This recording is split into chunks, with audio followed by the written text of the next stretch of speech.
Chapter 5, An Important Announcement. Mom, Dad, do you have any books on mental telepathy or second sight or anything like that?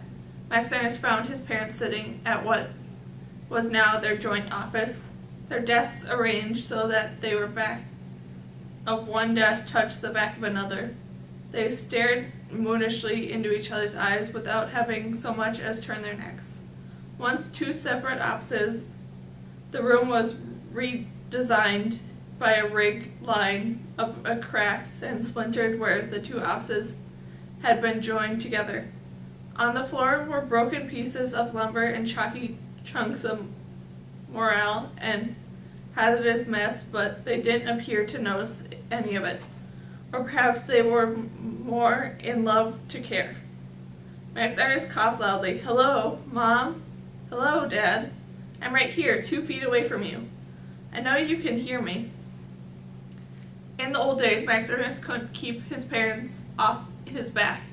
These days, he's just had trouble trying to get their attention. "I asked if you had any books on mental telepathy. You know, like the psychic phenomenon? Or any extrasensory brain stuff." Both his parents were psychologists, and they were surrounded by all sides of shelves full of books on everything to do with the human brain, as well as books on animal brains and even robot brains. So it was a good bet that they'd have plenty of books on the subject. Max Ernest mentioned, but like many people who collect things, they were very possessive of their books. The rule was that Max Ernest had asked for special permission if he wanted to borrow one. Then he was supposed to write the name of the book in a ledger so his parents wouldn't lose track of it. "Why would I need a book on mental telepathy? I can read your mind right now," said his father, not turning away from Max Ernest's mother. "There is no need to read about mental telepathy. I already know what you're thinking," said Max Ernest's mother, not turning away from the father. When they were divorced but still living in the same house, Max Ernest's parents had gotten into the habit of repeating each other's sentences as though the other parent wasn't there. Unfortunately, now that they were back together, the habit persisted. It made speaking to them very disorienting, even for Max Ernest, who was used to it. "So does that mean I can borrow some books or not?" "Oh, come on now, Max Ernest," said his father, never averting his glance from Max Ernest's mother. "There's no need to pretend. Your thoughts are written all over your face." "Oh, please," Max Ernest said Max Ernest's mother, never averting her gaze from his father. "It's clear as rain what you're thinking. Don't play dumb. Remember, we're not only your parents," said his father, "we're psychologists. Don't forget, we're mental health professionals," said his mother, "not just the people who gave birth to you." Max Ernest looked at them in confusion. "What are you guys talking about? I'm not thinking anything." "It's not what you're thinking so much as what you're feeling," corrected his father. "Don't forget about your feelings, son." "We're talking about emotions," corrected his mother. "Not everything has to always be rational." Max Ernest, "Not even you." "Okay, what am I feeling then?" asked Max Ernest, resigned. He sat down on the long couch reversed for his parents' patients, but he refused to recline the way the patients did. That was going too far.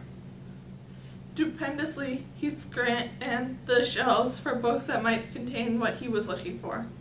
One title caught his attention: "Second Sight, Seeing with Your Third Eye and 4 Easy Steps, 5th edition." The book was level with his shoulder, tantalizingly close.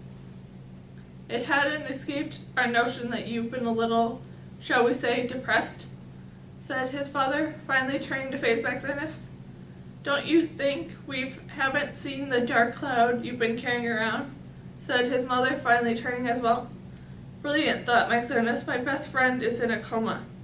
It really thinks a genius to figure out that I'm depressed. Even I figured that out." But he didn't say that. He figured listening to his parents was the price he had to pay if he wanted to borrow their books. They had to get back to the books at some point. "We can tell you sense what's going on," said his mother. "Many children do." "Like many children, you've guessed without our having to tell you," said his father. "Guess what?" he wondered. Were they getting remarried or re-divorced? Or splitting up the house but staying together?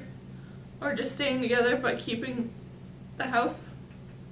It had to be something like that, although Max Ernest had no idea which was most likely, or which would he prefer. All the scenarios were equally problematic. Max Ernest inched closer to the books on the second sight. Maybe he could sneak it off the shelf. "Call it fraternal telepathy, if you like," said his mother. "It's the sixth sense that siblings have," said his father. Max Ernest frowned, unable to grasp hold of the book with his parents' eyes trained on him. Fraternal? Like fraternal twins and siblings? What siblings? He was an only child. Only childhood had pretty much defined his childhood. Were they going to tell him that he had a secret twin somewhere? Or an older sibling who had died at birth? His family smiled knowingly at him. "Tell us, Max Ernest, when did you first realize your mother was pregnant?" His mother smiled the same way. "Be honest, how long have you known we're going to have a brother?" Other? Max Ernest stared at his parents, his mouth open, momentarily forgetting all about the book's sneaking mission. He was going to have a brother. How could he not have seen this coming? Where had he been in such big development could escape him? "Yes, a baby. Your sense is a little boy," said his mother. "We understand if you feel replaced in our hearts," said his father, nodding wisely. "Children in your situation often feel like somebody else is taking their place. It's completely expected that you would be jealous," agreed his mother. "Your mood is natural reaction to your circumstances," added his father. They thought he was depressed about the baby. Had they forgotten about Cass? His parents used to obsess about every aspect of his life. Did they care nothing about what happened to him anymore? He was so taken aback that he didn't bother to correct them. "Please try and keep your anger in check," cautioned his father. "No pouring mayonnaise on the baby in the middle of the night." "Control yourself," cautioned his mother. "We don't want to wake up and find you standing over the baby with an empty jar of mayo." "Okay, no mayo," said Max Ernest, forcing a smile. He assumed they were joking, at least he hoped they were. But he still couldn't believe that they were talking to him like this, as if he were a 2-year-old boy so jealous of a soon-to-be baby brother that he would pour at least his least favorite substance all over him. Besides, didn't his parents know he was horrified by mayonnaise, that he won't even be able to touch the jar? "Good, we're glad we've had this conversation," said Max Ernest's father. "And in case you were worried, we wanted to assure you that your little brother will be in good hands. We've learned from our mistakes, that's a promise." "Good, I'm happy we've come to an understanding," said Max Ernest's mother. "And now, not to worry, your little brother will be safe with us. Everything's we got wrong with you is going to get right with this one, we promise." His father took his mother's hand, smiling at her. He's not going to send his childhood bouncing from doctor to doctor, making him a neurotic mess. Max Ernest's mother smiled back at Max Ernest's father, grasping his other hand with hers. "We won't turn him into our nervous wreck searching for a condition that may or may not have a cure." Reminding himself that he was supposed to be focusing on his own life and not his brother's, but on Cass's, Max Ernest tried his best not to listen to what his parents were saying. The idea that they felt they had failed with him was somewhat upsetting of course, even for someone bad at feeling, but this was not the time to be upset. Right now, he had to concentrate on all his attention on the task in front of him, robbery. With his parents' attention fixed on each other, he quickly pulled the book on the second side off the shelf and put it behind his back. He breathed a silent sigh of relief. So far, so good. We aren't going to be breathing down his neck every moment, continued Max Erner's father. We won't be fighting over every second of his life, continued Max Erner's mother. Our new son is going to have a nice, normal childhood, concluded Max Erner's father. Our new son is going to be a nice, normal kid, concluded Max Erner's mother. Max Erner swallowed. Despite his best efforts, he was unable to entirely 100% ignore his parents. He knew they didn't think he was normal. Otherwise, why would they have spent all those times and money searching for a cure for his condition? But it was different to hear them say it out loud. Never mind, he told himself, a normal person wouldn't be able to prevent a comatose girl from disappearing into an ancestral past.